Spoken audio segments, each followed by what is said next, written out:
Hello and welcome to the Penguin Magic Review. His name is Justin Flom. And his name is Ricky. And today we are going to be talking about 3 magic tricks, the first of which is Dan Harlan's Vortex. Dan Harlan's Vortex by P3. We weren't gonna review it, we didn't want to. It's by Dan Harlan. It's by Dan Harlan. But it's put out by P3. By P3. Did I misspeak there? Let me speak clearly now. I like the trick. Justin gave it to me 2 days ago, and I thought I had it figured out from watching the trailer, but I did not. It is even better when you get it in person. I didn't figure it out from the trailer.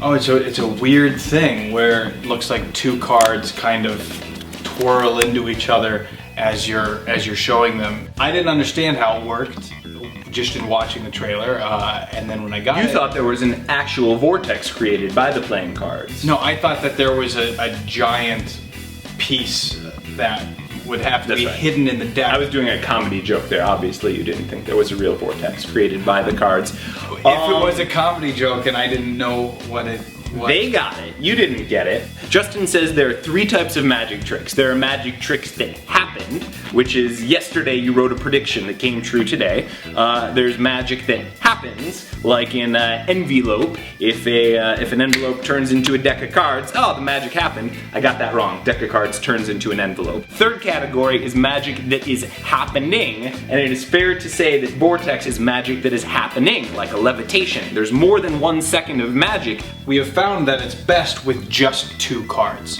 Having just 2 cards is showing front and back of the cards and putting them together, swirl, and you see the vortex and you're out.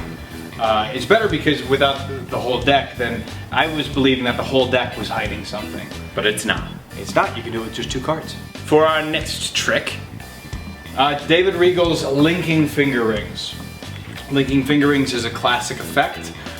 David Regal has set out, built from the ground up, one of the rings, new gimmick. One is examinable that you can give out completely. One is a new method of linking finger ring. Same method, new gimmick, sort of precision made. And the other one is the classic snap lock Himber ring. It's good.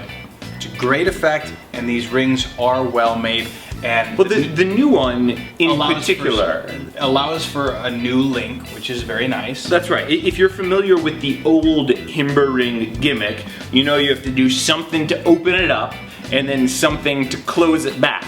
And that something to close it back oftentimes makes a noise and it requires some effort, but with this new model of a linking ring that Regal has created, nothing. The noise is you almost can't hear it and it's no effort. It pretty much closes on its own, and this means you can do a much more visual link than you can with the traditional Himber ring. Here's the problem.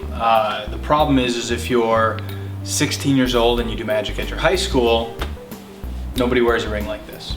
This is, what kind of ring do they call this?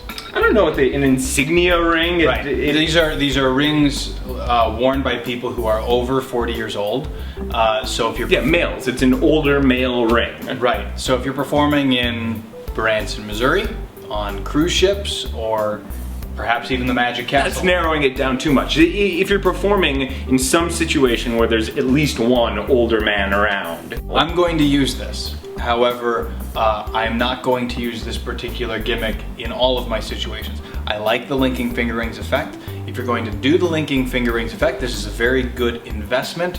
However, it's not going to be perfect for every situation. But a nice thing, if you're performing for more than a dozen and you want to do a linking finger ring trick, which you should strongly consider it, because oh my gosh, did I just see Shimshi do linking finger rings for a group of people and slay. You might consider making 5 rings linked together, which means you're gonna need 2 special rings, and you can do this with one of Regal's new finger ring project rings and the traditional Himber ring. And the reason you can do this is it looks so different from the traditional Himber rings. I think a performance with both would really obfuscate the method, confuscate, what's the word I'm going for? Hide.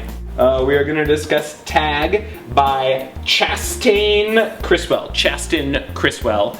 Mark Mason put it out. Mark Mason puts out very good stuff. I like Mark Mason stuff because when you put in the DVD, he gets right down to business. He teaches you the trick, you understand the trick in 30 seconds, you learn it within 5 minutes, and you can do it in the same amount of time. Tagged is a trick in which someone picks a card, they sign it, and then you take out an indifferent card, you punch a hole in the indifferent card, and then you take a tag that the person can sign also, and you loop that tag, the string of the tag, around the indifferent card. It goes back into the deck, and then when you pull it back out, the tag which is signed is now attached to the signed playing card, and it's not only examinable, you can give it out, hands of the people that this trick fooled. Very good, very good. Yeah? Oh yes, Yeah. it's fair. I'm done. Fair, it did fool me. Is this magic that happened or magic that happens? Where does this fall? It's happened because the magic happened when the deck of cards was obscuring the card. Okay. You don't see anything impossible happen. And so in the Justin Flom trick, what's the word? Dichotomy, trichotomy. So this is not a trick you would do on TV. But this is a very good trick live. Just like Omnideck, even though you don't see anything happen, it's a very powerful trick that happens in their hands. Like us on Facebook, like Penguin Magic on Facebook if you want access to original content and if you want to find out about some of the newer stuff that Penguin's working on. Also, as long as we have Justin here, I'll say like him on Facebook too, because he is always posting new great videos of magic that sometimes he gets on Penguin, sometimes he makes it up himself, but you'll see great magic there. And also like me as a person, I'm a good guy. We will see you next week on the Penguin Magic Review.